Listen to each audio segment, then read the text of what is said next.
এখন 2 বছর যাবত স্যারের কাছ থেকে ওষুধ নিতে কন্টিনিউ। বাবা এখনো 2 বছর সুস্থ আছে ইনশাআল্লাহ। ওয়ালাইকুম রাহমাতুল্লাহি ওয়া বারাকাতুহু। সম্মানিত দেশবাসী, আমি cancer specialist doctor SM. Sarwar. আজকে মানববন্ধনের জন্য এসেছিলাম প্রেস ক্লাবের মধ্যে। আমরা হজকে উমরা হজ এবং বড় হজের যে বৈষম্য সেটা দূর করার দাবিতে ইতিমধ্যে সাক্ষাৎ হলো আমার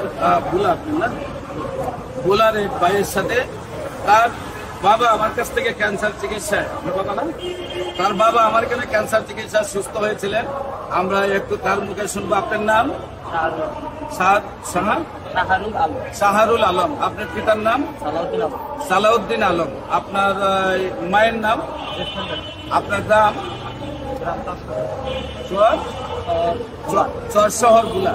আচ্ছা, আপনার আব্বার কি হয়েছিল বা কোথায় কোথায় চিকিৎসা করেছিলেন, আপনি কিভাবে সুস্থ হয়েছেন একটু দেশবাসীর উদ্দেশ্যে বলেন।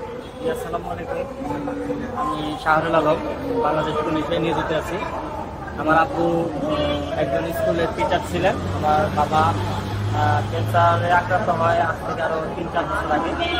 আমরা ঢাকা ক্যান্সার হাসপাতালে, সরকারি ক্যান্সার হাসপাতালে, মুখ্যমন্ত্রী ক্যান্সার হাসপাতালে যাই। সেখানে প্রায় 6 মাস ঘোরার পরে 5 থেকে 6টা কেমো দেওয়া হয় আমার বাবাকে। দেওয়ার পরে ডাক্তার বলছিল উন্নতি হবে, তারপরেও হয়তো উন্নতি হয় নাই কোনো কারণবশত, অবনতি দিকে যাচ্ছিল। পরবর্তীতে আমি ঠিকানা পাই। ঠিকানা পাওয়ার পর ওনার সাথে যোগাযোগ করি। যোগাযোগ করার পরে উনি আমাকে 1 মাসের ওষুধ দেয়। ওনার সাথে আমি যোগাযোগ করার পর উনি খুব ভালোভাবেই রিপোর্টগুলি দেখছিলেন। 1 ঘন্টা সময় নিয়ে, প্রায় 1 ঘন্টার মতো সময় নিয়ে রিপোর্টগুলি দেখছেন। দেখার পরে আমার বাবার ওষুধ দেওয়া হয়েছিল। আমি বাসায় নিয়ে যাই। যেখানে ডাক্তার ফেরত দিয়ে দিচ্ছিল, ডাক্তার বলছিল বাসায় নিয়ে যান। বাসায় নিয়ে যাওয়ার পরে আপনি হয়তো 2 মাস সময় পাবেন, এরকম। তো আমি ওনার সাথে যোগাযোগ করার পরে ওনার ওষুধ নিয়ে বাসায় যাওয়ার পরে 22 দিন পর আমার বাবা স্ট্রোক করে। আমি স্যারের সাথে যোগাযোগ করি। স্যার বললো যে সরিষার তেল দেওয়া নিয়ে পরামর্শ দিল আর কি, অনেক পরামর্শ দিল।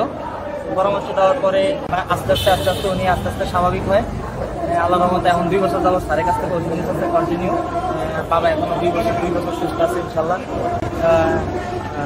ভালো আছে আলহামদুলিল্লাহ। আচ্ছা, আমি প্রশ্ন করি, একটা স্যারের সংবাদ আপনারা কিভাবে পাইলেন? স্যারের সংবাদ পাইছিলাম আমি আপনার ক্যান্সার হাসপাতালে অনেক ঘোরাঘুরি করছি, তো লিফলেট কাগজ দেখছিলাম, একটা কার্ড পাইছিলাম। আমি আমার টাকাটা না হয় খরচ তো হইতো কেমনটা দিলে, তো চিন্তা করছি যে এইখানে খরচ করে দেখি।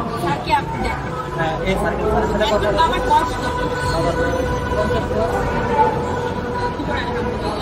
আমরা এই ভদ্রলোকের, এই ভাইয়ের, আমাদের একজন সৈনিক, তার বাবা হচ্ছে ক্যান্সারকে জয়ী করে